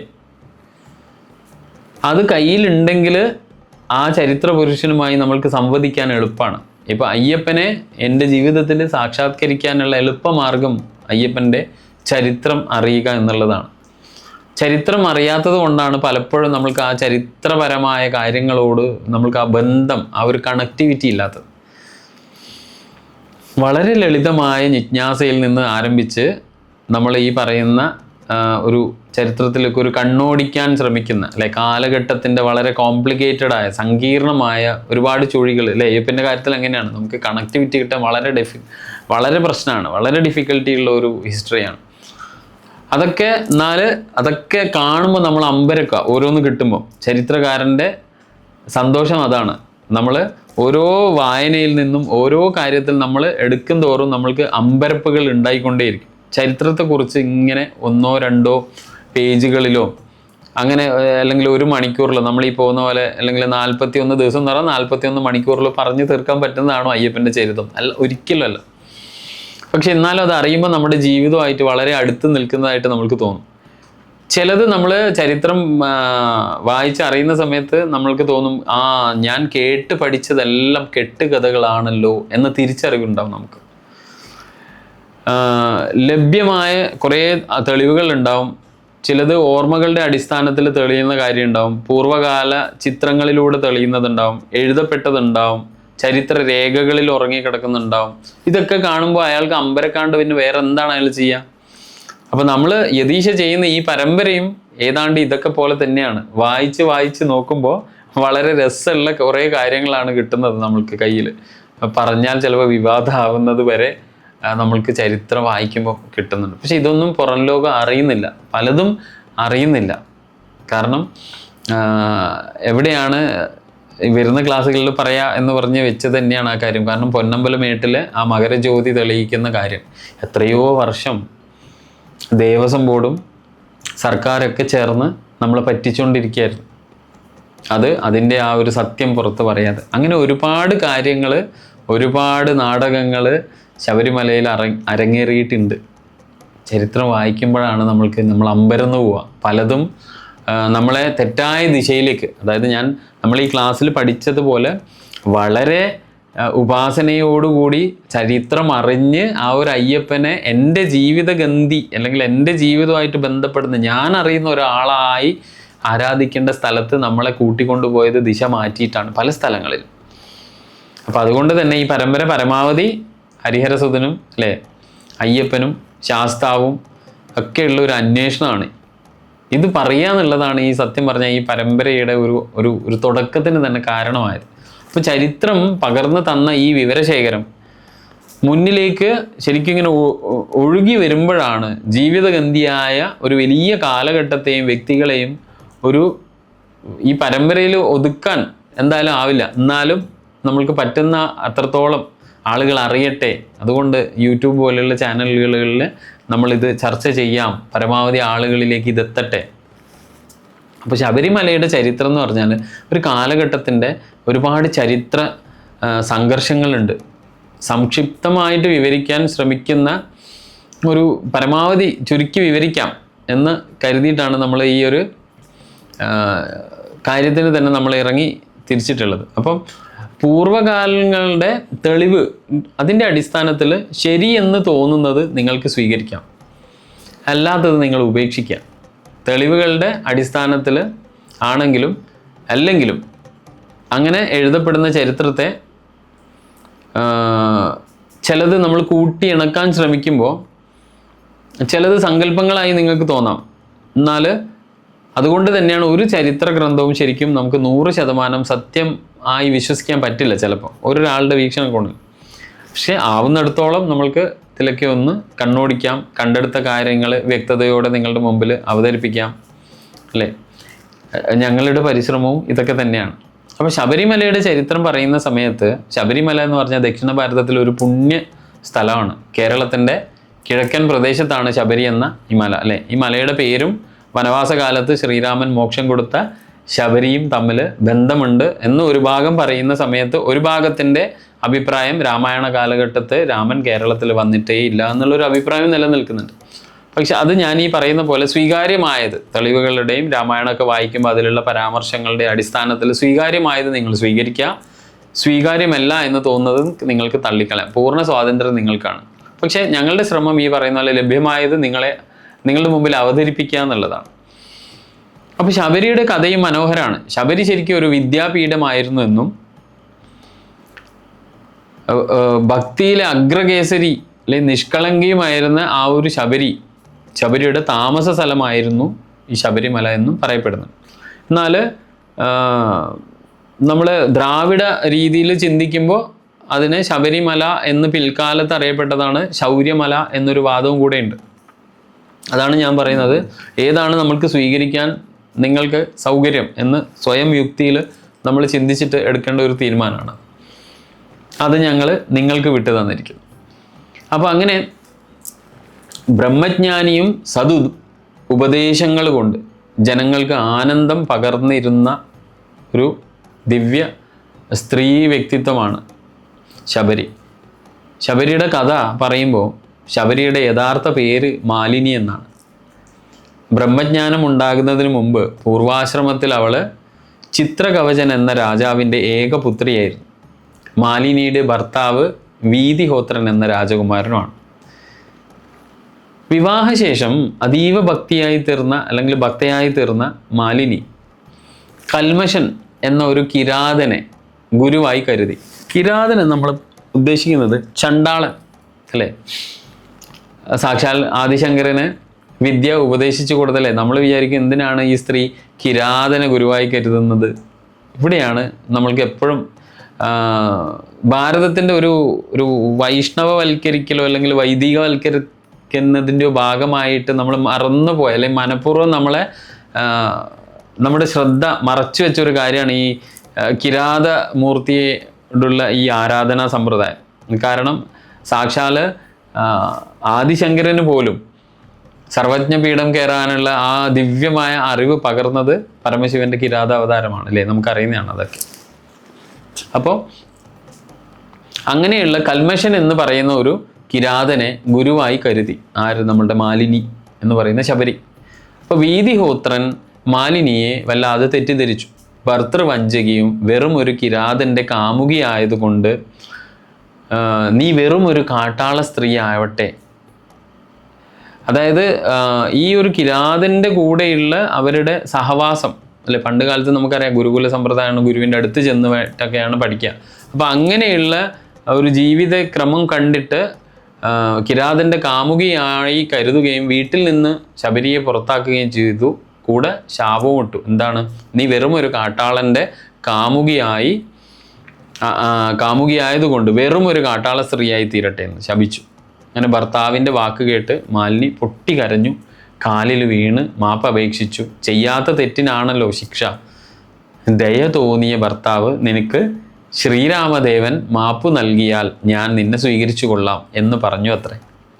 അന്നു മുതൽ ശബരി കാട്ടാള സ്ത്രീയെ പോലെ കാടുകളും മലകളും താണ്ടി അലഞ്ഞു നടന്നു. കാട്ടാറിലെ വെള്ളവും കായ്കനികളും ഭക്ഷിച്ച് അവൾ മാതംഗ മഹർഷി താമസിച്ചിരുന്ന മാതംഗ വനത്തിൽ, അതായത് ഇന്ന് നമ്മൾ ശബരിമല എന്ന് പറയുന്ന ആ പ്രദേശം അവൾക്ക് നന്നേ ഇഷ്ടപ്പെട്ടു. മാതംഗ ശിഷ്യന്മാരല്ലെ, മാതംഗ മഹർഷിയുടെ ശിഷ്യന്മാരെ ശുശ്രൂഷിച്ചും തപസ്സനുഷ്ഠിച്ചും ശബരി വളരെ കാലം അവിടെ കഴിഞ്ഞുകൂടി. മുനിമാർ ദേഹത്യാഗം ചെയ്യുന്ന അവസരത്തിൽ അവൾക്ക് ശ്രീരാമ ദർശനവും ശാപമോക്ഷവും ഉടനെ സംഭവിക്കുമെന്ന് പറയുകയായി. മാതംഗ മഹർഷി ദേഹത്യാഗം ചെയ്യുന്ന സമയത്ത് അവൾക്ക് ആ വരം എത്രയും പെട്ടെന്ന് അവളുടെ ഭർത്താവിൻ്റെ ശാപത്തിൽ നിന്ന് രക്ഷപ്പെടട്ടെ എന്ന്, അത് അടുത്ത് തന്നെ ഉണ്ടാവും എന്ന് പറഞ്ഞിട്ടാണ് മഹർഷി ദേഹം വിടുന്നത്. ഭാവികൾ അല്ലെ, ത്രികാലജ്ഞാനികളാണ് മഹർഷിമാർ. അങ്ങനെ അവർക്ക് ആ ദിവ്യ ദൃഷ്ടി ഉണ്ടാകും. അതുകൊണ്ട് തന്നെ ഈ വരം എളുപ്പം ലഭിക്കും എന്ന് പറഞ്ഞിട്ടാണ് അദ്ദേഹം ദേഹത്യാഗം ചെയ്തത്. അപ്പോൾ ബോധോദയം പ്രാപിച്ച ശബരി തൻ്റെ നിഷ്കളങ്കതയും ഭക്തിയും ജനങ്ങൾക്ക് പകർന്നു കൊടുത്തുകൊണ്ട് അവിടെ വസിച്ചു. ശബരിക്ക് ബോധോദയം സ്വ അനുഭവമായി വന്നതാണ്. അങ്ങനെ ശബരിമല ഒരു വിദ്യാപീഠമായി. ശബരിക്ക് ബോധോദയം സ്വന്തം അനുഭവമായിരുന്നത് കൊണ്ട് തന്നെ അവള് വിജ്ഞാനം ശേഖരിച്ചു കൊണ്ട് ബോധോദയം വന്ന ഒരു എൻലൈറ്റൻഡ് ആയ ഒരാളല്ല, സ്വാഭാവികമായി വന്നു ചേർന്നാണ്. ആ ബോധത്തിൻ്റെ ആ ഒരു മധുരഫലം, ബോധോദയത്തിൻ്റെ മധുരഫലം ഭുജിക്കുന്ന ആളായത് മാതംഗ വനത്തിൽ ശബരി താമസിച്ചിരുന്ന മലയായതുകൊണ്ട് ശബരിമല എന്ന പിൽക്കാലത്ത് അത് പ്രസിദ്ധമായി. ശബരിമല ഒരു വിദ്യാപീഠമായിരുന്നു. കാരണം എന്താണ്? ശബരി ബോധോദയം ഉണ്ടായ കാലം, അതായത് മാതംഗ മഹർഷി വസിച്ചിരുന്നത് കൊണ്ട് അതൊരു വിദ്യാപീഠമായിരുന്നു. ശ്രീരാമ ലക്ഷ്മണന്മാരുടെ വനവാസം ഈ അവസരത്തിലായിരുന്നു. അപ്പോൾ ശ്രീരാമൻ്റെ ആഗമന വാർത്തയറിഞ്ഞ് ശബരി ധാരാളം ഫലങ്ങൾ നൽകി അവരെ ആദരപൂർവ്വം സ്വീകരിച്ചു. ഈ പ്രദേശത്ത് ശ്രീരാമൻ എത്തിയപ്പോൾ ഓരോ പഴവും എടുത്ത് കടിച്ച് രുചിച്ച് നോക്കിയതിന് ശേഷം സ്വാദുണ്ടെന്ന് മനസ്സിലാക്കിയപ്പോൾ ശബരി ഓരോന്നും അവർക്ക് ഭുജിക്കാൻ നൽകി. അപ്പോൾ ശബരിയുടെ പഴത്തിൻ്റെ ഉച്ഛിഷ്ടം, ശബരി തിന്നതിൻ്റെ ഉച്ഛിഷ്ടം ശ്രീരാമന് അമൃതമായി തോന്നി. ഇത് പലപ്പോഴും തെറ്റിദ്ധരിക്കപ്പെട്ട ഒരു കാര്യമാണ്. ഇത് ശരിക്കും ഒരു ഉപമയായിട്ടാണ് നമ്മളിത് എടുക്കേണ്ടത്. പലരും ഈ ഒരു സന്ദർഭം രാമായണത്തിൽ എത്തുമ്പം വളരെ വല്ലാണ്ട് അതിനെ വ്യാഖ്യാനിച്ച് കളഞ്ഞിട്ടുണ്ട്. ഉച്ഛിഷ്ടം കൊടുത്തു ശബരി എന്നൊക്കെ പറഞ്ഞു. വിജ്ഞാനിയായ ശ്രീരാമന് ശബരി തനിക്ക് ബോധോദയത്തിലൂടെ സിദ്ധിച്ച അറിവ് പകർന്നു കൊടുത്തു എന്നതാണ് നമ്മൾ ഇവിടെ മനസ്സിലാക്കേണ്ടത്. ഈ ഉപമയുടെ അർത്ഥം അതാണ്. ഫലം എന്ന് ഇവിടെ ഉദ്ദേശിക്കുന്നത് ഈ ആധ്യാത്മിക ഫലത്തിനെയാണ്. ആ മധുരഫലം അനുഭവിച്ചിട്ടുള്ള ശ്രീരാമന് അത് അമൃതമായി തോന്നി. കാരണം അതിശയമില്ല അല്ലേ? അങ്ങനെയാണ് ആ ഒരു എന്താ പറയുക, നമ്മൾ ആ രൂപകം മനസ്സിലാക്കേണ്ടത്. പരസ്പരം മനസ്സിലാക്കുന്ന രണ്ട് സുമനസ്സുകളുടെ സംഗമമാണ് അവിടെ നടന്നത്. അത് ശബരി എന്ന വനവാസി രാജകുമാരിയും ശ്രീരാമൻ എന്ന വനവാസി രാജകുമാരനും. അവർക്ക് സമാനമായി പലതും ഉണ്ടല്ലോ അല്ലേ. അപ്പോൾ ശബരി കൈകൂപ്പി പറഞ്ഞു അത്ര, ദേവാ നമസ്കാരം. ഇവിടെ നിന്ന് കുറച്ച് തെക്കോട്ട് ചെല്ലുമ്പോൾ അവിടെ പമ്പാ സരസ്സുണ്ട്. അത് കഴിഞ്ഞ് വീണ്ടും മുന്നോട്ട് നീങ്ങുമ്പോൾ ഋഷ്യമൂകം എന്ന പർവ്വതത്തിൽ എത്തിച്ചേരും. അതിൻ്റെ നെറുകയിൽ സൂര്യപുത്രനായ സുഗ്രീവൻ തപസ് അനുഷ്ഠിക്കുന്നു. സുഗ്രീവനെ കാണുന്ന പക്ഷം സീതയെ കണ്ടെത്താൻ അത് സഹായകമാകും. മാത്രമല്ല ശത്രു സംഹാരം നടത്തുവാനും അയാൾ സഹായിക്കും. അങ്ങനെ അവൾ കണ്ണ് ചിമ്മി ശ്രീരാമ ഭഗവാന്റെ മുൻപിൽ ശിരസ് കുനിച്ച് ശ്രീരാമൻ അവളെ അനുഗ്രഹിച്ചു. ശ്രീരാമൻ്റെ പരിശ്രമങ്ങൾ അവളെ വീണ്ടും ഭർത്തൃമതിയാക്കുന്നതിന് സഹായകമായി. അതായത് ശ്രീരാമൻ അനുഗ്രഹിച്ചു അല്ലേ, ശാപമോക്ഷം കൊടുത്തു. ശ്രീരാമൻ്റെ ശ്രമഫലമായി മാലിനിയുടെ ഭർത്താവായ വീതിഹോത്രൻ എത്തിച്ചേരുകയും സ്വന്തം തെറ്റ് തിരിച്ചറിഞ്ഞ് മാലിനിയെ സ്വീകരിക്കുകയും ചെയ്തു. അങ്ങനെ അവർ സ്വന്തം രാജ്യത്തിലേക്ക് തിരിച്ചുപോയി. എന്നാൽ ബോധോദയം പ്രാപിച്ച ശബരിക്ക് വനവും കൊട്ടാരവും തമ്മിൽ എന്ത് ഭേദം? അതുകൊണ്ട് ശബരിയുടെ മോക്ഷപ്രാപ്തി വാൽമീകി രാമായണത്തിൽ വർണ്ണിക്കപ്പെടുന്നുണ്ട്. അപ്പം ഇത് നമ്മൾ വളരെ ശ്രദ്ധയോടുകൂടി ഇതിന് ഒരു അപവാദമുണ്ട്. കാരണം ഇത് ശബരി എന്നുള്ളതും പമ്പാ സരസ് എന്നുള്ളത് ഇവിടെയല്ല, അമ്പി എന്ന നഗരത്തിൽ ഇന്നും പമ്പാ സരസ് ഉണ്ട് എന്നുള്ളൊരു വാദം വേറെ ഉണ്ട്. അപ്പം അതുകൊണ്ടാണ് ഞാൻ പറഞ്ഞത്, ഇങ്ങനെ കലങ്ങി മറിഞ്ഞ ഒരു ചരിത്രം ശബരിമലയിൽ ഉള്ളത് കൊണ്ട് തന്നെ നമ്മൾക്ക് ഏതാണോ യുക്തി ഉപയോഗിച്ച് സ്വീകാര്യമായിട്ടുള്ളത് അത് നമ്മൾക്ക് സ്വീകരിക്കാം. പമ്പാ സരസ് തടം, ഋഷ്യമൂകാചലം, കിഷ്കിന്ദ, ശബരി അല്ലേ, ശബരി എന്ന ഭക്ത അല്ലേ, അതുപോലെ തന്നെ മുരച്ചീപത്തനം അതായത് കൊടുങ്ങല്ലൂർ എന്നിവയെല്ലാം രാമായണത്തിൽ പ്രസിദ്ധമാണ്. രാമായണ കാലത്ത് പമ്പ, പ്രത്യേകിച്ച് രാമായണത്തിൽ പരാമർശിച്ചിട്ടുള്ള ഋഷ്യമൂകാചലത്തിനടുത്തുള്ള ഭാഗം ഒരു തടാകമായിരുന്നു. അതുകൊണ്ടാണല്ലോ വാൽമീകി രാമായണത്തിൽ പമ്പാസരസ് തടം എന്ന പ്രയോഗം തന്നെ. അന്ന് ഗോകർണവും മുരച്ചീപത്തനം, ഇന്ന് നമ്മൾ കൊടുങ്ങല്ലൂർ എന്ന് വിളിക്കുന്നത്, വളരെ പ്രസിദ്ധമായിരുന്നു. അക്കാലത്ത് അവിടെ ജനവാസം ഉണ്ടായിരുന്നു. ഒരു പക്ഷേ വളരെ കാലം ഇതൊക്കെ ജനനിബിഡമായ സ്ഥലങ്ങളായിരിക്കും. അതുപോലെ തന്നെ ആണ് കൊടുങ്ങല്ലൂരും വളരെ ജനനിബിഡമായ സ്ഥലമായിരുന്നു എന്ന സൂചനയൊക്കെ രാമായണം നൽകുന്നുണ്ട്. രാമായണത്തിൽ കൊടുങ്ങല്ലൂരിലെ ശാസ്താക്ഷേത്രമൊന്നും പ്രതിപാദിക്കപ്പെട്ടിട്ടില്ല. കൊടുങ്ങല്ലൂരിനെ കുറിച്ചിട്ടുള്ളതും പിന്നെ അതുപോലെ ശബരിമലയിലെ ശാസ്താക്ഷേത്രമൊന്നും അവിടെ പ്രതിപാദിക്കപ്പെട്ടിട്ടില്ല. ഒന്നുകിൽ ഈ ശാസ്താക്ഷേത്രം അന്ന് ഉണ്ടായിരുന്നില്ല, അഥവാ അത് പ്രസിദ്ധമായിരുന്നില്ല എന്ന് വേണം നമുക്ക് കരുതാൻ വേണ്ടിയിട്ട്. പക്ഷേ പ്രസിദ്ധമാവാതിരിക്കാൻ തരമില്ലല്ലോ. അയ്യപ്പൻ ഇത്രയും വലിയ ആളാണെങ്കിൽ പ്രസിദ്ധമാവാതിരിക്കാൻ തരമില്ല. അപ്പം നമ്മൾ മനസ്സിലാക്കേണ്ടത് ആ ഒരു കാലഘട്ടത്തിൽ അവിടെ ശബരിമല ക്ഷേത്രം ഉണ്ടായിരുന്നില്ല എന്ന് തന്നെയാണ്. ചരിത്രത്തിൻ്റെ ഒരു കണ്ണിലാണ് ഞാനിതൊക്കെ പറയുന്നത്. ഐതിഹ്യത്തിൻ്റെ കണ്ണിൽ ചിലപ്പോൾ നിങ്ങൾക്ക് ഇതുമായിട്ട് വിയോജിക്കാം. ശരിക്കും ഒരു BC 3000 കഥകൾ പറയുന്ന മഹാഭാരതം അല്ലേ, 2500 വർഷം 3000 വർഷത്തിൻ്റെ പിറകോട്ടുള്ള മഹാഭാരത കഥകളിൽ നമുക്ക് കേരളത്തെക്കുറിച്ചുള്ള പരാമർശങ്ങളൊക്കെ കാണാം. അന്ന് ഇവിടെ ജനവാസം ഉണ്ടായിരുന്നതായും ഈ ജനങ്ങളെ യാദവ രാജാക്കന്മാർ ആയ ആയി രാജാക്കന്മാരാണ് ഭരിച്ചിരുന്നത്. കരവീരപുരം, അതായത് തൃക്കാരിയൂർ എന്നൊക്കെ പറയുന്ന കേരളത്തിലെ കേൾവി കേട്ട രാജ്യങ്ങളായിരുന്നു അന്ന്. പെരിയാർ എന്ന് പറയുന്നത് വേണപ്പുഴയാണ് അന്ന്.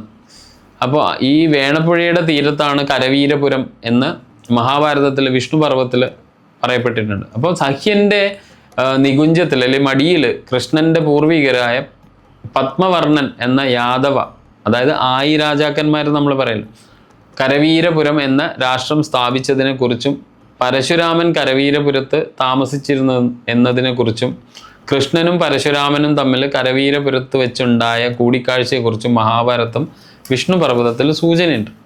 അപ്പോൾ ഇവ കഥയോ ചരിത്രമോ ആകാം. കാരണം മഹാഭാരതമൊക്കെ പ്രക്ഷിപ്തങ്ങളാണ് അല്ലേ, പിന്നെ വീണ്ടും ഒക്കെ എഴുതി ചേർക്കപ്പെട്ടതാണ്. നമുക്കറിയാം മഹാഭാരതത്തിൻ്റെ യഥാർത്ഥ വേർഷൻ എന്നുള്ളത് ജയ ആണ്, മഹാഭാരതത്തിൻ്റെ തനതായ വേർഷൻ. പിന്നീട് ഒരുപാട് പ്രക്ഷിപ്തങ്ങൾ ഉണ്ടായിട്ടുണ്ട്, പുരാണങ്ങളിലും ഉണ്ടായിട്ടുണ്ട്. അതുകൊണ്ട് തന്നെ ഇതിനെല്ലാം ഈ പറയുന്ന പോലെ വസ്തുനിഷ്ഠമായ ഒരു ചരിത്രപരമായ കണ്ണുകളിൽ നോക്കി കാണുമ്പോൾ നമ്മൾക്ക് സ്വീകാര്യമായതും ഉണ്ടാവാം, സ്വീകാര്യമല്ലാത്തതും ഉണ്ടാവാം. അത് നമ്മളുടെ യുക്തി ഉപയോഗിച്ച് നമ്മൾ കണ്ടുപിടിക്കുക എന്നുള്ളത് ഇവിടെ വഴിയുള്ളൂ, വേറെ വഴിയില്ല. അതുകൊണ്ടാണ്. അപ്പോൾ ഈ ആദികാവ്യമായ രാമായണത്തിലും മഹാഭാരതത്തിലും പരാമർശിക്കുന്ന സഹ്യസാനുക്കളും പ്രാന്തപ്രദേശങ്ങളും അന്നേ ജനവാസ കേന്ദ്രങ്ങളായിരുന്നു എന്ന കാര്യത്തിൽ ഒരു തർക്കമില്ല. ആദികാവ്യമായ രാമായണത്തിൽ പരാമർശിക്കപ്പെടുന്ന അല്ലെങ്കിൽ ഇന്നും പ്രസിദ്ധമായ നമ്മൾ നേരത്തെ പറഞ്ഞ പോലെ മുരച്ചി പട്ടണം അല്ലെ, കൊടുങ്ങല്ലൂർ, പമ്പാസര സ്ഥലവും അന്ന് ജനവാസ യോഗ്യങ്ങളായ സ്ഥലങ്ങളാണ്. അപ്പോൾ AD 14-17 നൂറ്റാണ്ടുകളിൽ പമ്പാതടം, നിലയ്ക്കൽ, ശബരഗിരി സാനുക്കളൊക്കെ ജനവാസം കുറഞ്ഞ് കാടായി തീർന്നു എന്നത് ചരിത്രത്തിൻ്റെ ഒരു വികൃതിയാണ്. ഒരു കാലത്ത് ജനനിബിഡമായ സ്ഥലം പിൽക്കാലത്ത് ജനങ്ങൾ, അത് ഒരുപാട് കാരണങ്ങൾ ഉണ്ടാവാം. കാരണം പലായനം ഉണ്ടാവാം, പിന്നെ പ്രകൃതിയുടെ പ്രതികൂല കാലാവസ്ഥകൾ ഉണ്ടാവും അല്ലെ. ഇപ്പം നമുക്കറിയാലോ, ഇപ്പം കേരളത്തിൽ തന്നെ ഇപ്പം നമ്മൾ ഈ അടുത്ത കാലത്ത് കണ്ടുവരുന്ന ഒരു പ്രതിഭാസമാണല്ലോ മഴ പെയ്ത പ്രളയം, അനിയന്ത്രിതമായ മഴ. അപ്പം കുറേ ഒരു 50 വർഷം മുമ്പേ ഇങ്ങനെയല്ല. അപ്പോൾ അതുപോലെ തന്നെ ഈ പറയുന്ന ഓരോ കാലഘട്ടം മാറുന്നതിനനുസരിച്ച് പ്രകൃതി മാറിയിട്ടുണ്ടാവാം. ജനങ്ങൾക്ക് അന്ന് സൗകര്യത്തിൽ താമസിച്ചിരുന്ന പല സ്ഥലങ്ങളിൽ നിന്നും പലായനം ചെയ്യേണ്ടി വന്നിട്ടുണ്ടാവാം. അങ്ങനെ ഈ പ്രദേശങ്ങളൊക്കെ ഒരു കാട് വനപ്രദേശമായി മാറിയതായി നമുക്ക് കാണാം. അപ്പോൾ ഇന്ന് നമുക്ക് തൽക്കാലം ഇവിടെ നിർത്താം. ശബരിമലയുടെ ചരിത്രത്തിലൂടെ നമ്മൾ നടന്നു വരികയാണ്. അപ്പോൾ അതിന് മുന്നോടിയായിട്ട് നമ്മളിന്ന് കറുപ്പ് വസ്ത്രധാരണത്തിൻ്റെ പ്രാധാന്യത്തെക്കുറിച്ച് പറഞ്ഞു. പിന്നെ ചോരിമുത്തയ്യൻ കോവിലിനെ നമ്മളൊന്ന് പരാമർശിച്ചു. അന്ന് നമ്മൾ ക്ലാസ്സിൽ പറഞ്ഞു നിർത്തിയെടുത്തുനിന്ന് തുടങ്ങി ഇന്ന് വസ്ത്രങ്ങളുടെ പ്രാധാന്യം, ശബരിമലയിൽ വ്രതങ്ങളുടെ അനുഷ്ഠാനത്തിലെ പ്രാധാന്യം എന്തിനാണ്, പിന്നെ ശനിയുടെ അപഹാരം തീർക്കാൻ അല്ലേ, അയ്യപ്പനും ശനി ഭഗവാനും തമ്മിലുള്ള സംഭാഷണം നമ്മളിവിടെ ചർച്ച ചെയ്തു. അപ്പോൾ ഇന്ന് നമ്മൾക്ക് ഇവിടെ നമ്മൾക്ക് നിർത്താം ഇന്നത്തെ ക്ലാസ്. അടുത്ത പരമ്പരയിലെ 21ാമത്തെ സെഷൻ നമുക്ക് നാളെ കാലത്ത് ഒന്നുകൂടെ ആരംഭിക്കാം. അപ്പം അതുവരെ ഈ ഒരു മണിക്കൂർ അല്ലെങ്കിൽ ഒരു മണിക്കൂറിനടുത്ത് അയ്യനെ കേട്ടിരുന്ന അയ്യനെ കുറിച്ചിട്ടുള്ള ചരിത്രങ്ങളും തത്വങ്ങളും പുരാണ കഥകളും ഒക്കെ കേട്ടിരുന്ന നിങ്ങളെല്ലാവർക്കും എൻ്റെ ഹൃദയത്തിൽ നിന്ന് നന്ദി രേഖപ്പെടുത്തുകയാണ്.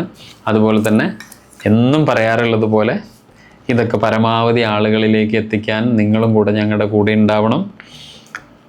ഇതൊരു മൂവ്മെൻ്റ് ആയിട്ട് നമ്മൾക്ക് ധർമ്മശാസ്താവിൻ്റെ തത്വങ്ങളും ധർമ്മശാസ്താവിനെ അറിഞ്ഞ് ഉപാസിക്കാൻ വേണ്ടി നമ്മൾക്ക് എല്ലാ ജനങ്ങളെയും പ്രാപ്തരാക്കുന്നതോടുകൂടി അയ്യപ്പൻ എന്ന ആ ചൈതന്യം, ശ്രീധർമ്മശാസ്താവ് എന്ന ആ ചൈതന്യം, മണികണ്ഠൻ എന്ന ആ ചൈതന്യം നമ്മുടെ ജീവിതത്തിൻ്റെ ഭാഗമാവും. ആ ഈശ്വരീയ ചൈതന്യം അനുഭവിക്കുക ഉള്ള ഭാഗ്യം നമുക്ക് കിട്ടും. അതുകൊണ്ട് എല്ലാവരും ആ ഒരു ഉദ്യമത്തിൽ നിന്ന് യാതൊരു കാരണവശാലും പിന്മാറരുത്. വലിയൊരു ദൗത്യം നമ്മൾക്ക് ധർമ്മശാസ്താവിൻ്റെ കാര്യത്തിൽ ആ ധർമ്മം വീണ്ടെടുക്കാൻ വേണ്ടിയിട്ട് നമ്മൾക്ക് ചെയ്യേണ്ടതുണ്ട്. അതുകൊണ്ട് നിങ്ങളെല്ലാവരും ഞങ്ങളുടെ കൂടെ ഉണ്ടാവുമെന്ന് പ്രത്യാശിച്ചുകൊണ്ട് ഇവിടെ നിർത്തുകയാണ്. സ്വാമിയേ ശരണമയ്യപ്പ.